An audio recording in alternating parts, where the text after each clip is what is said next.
और भी black magic के रिचुअल होते हैं जिन्हें लोग सिद्ध करने की कोशिश करते हैं। तो ये जो थे ये खुद तांत्रिक थे, इन्होंने अपने बेटे को भी पूरी तंत्र विद्या सिखाई हुई थी। इनकी 2 बेटियां थी, उसमें से एक का नाम था निर्मला। तो जो निर्मला थी उसका चक्कर चला पड़ोस में रहने वाले रमेश से। तो सबसे ज्यादा इंटरेस्ट उसको ये था कि इस परिवार के पास काम कोई करता नहीं, लेकिन पैसे की कोई कमी नहीं, पैसा कहाँ से कमा रहे हैं। तो थोड़े दिनों में निर्मला को उसमें बहुत विश्वास हो गया, वो उससे बहुत अटैच थी और घर की हर बात वो उसको बताया करती थी। तो उसने बताया कि हमारे घर में वो कमरा है, पिताजी या दादाजी जब भी बाहर जाते हैं कोई एंटिटी लेकर आते हैं तो करीबन आधा पौन घंटा वो वहीं रहते हैं। तो रमेश को अपना टारगेट मिल गया था कि कैसे भी करके उसको उस कमरे तक पहुंचना है, क्योंकि जो भी कुछ है उस कमरे में ही और वहीं से वो उन चीजों को फ्री करवा सकता है। सुबह सुबह जो दादाजी थे उनके कमरे में जाके उनको हिलाया डुलाया तो देखा कि तुम मर चुके।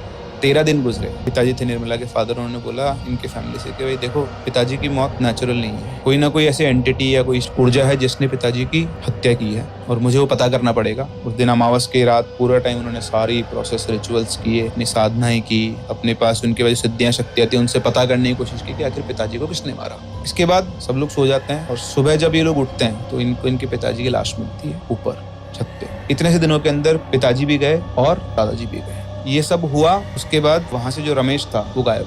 रमेश निर्मला को छोड़ के चला गया, कहाँ गया किसी को नहीं पता। बस हो सकता है कि शायद कभी रमेश घर पे वापस आए, तब निर्मला के पास इतनी शक्ति आ जाए कि बदला लेने के लिए वो वापस उसकी तरफ आए। ऐसे खतरनाक खतरनाक लोग होते हैं और खतरनाक खतरनाक क्रियाएं होती है।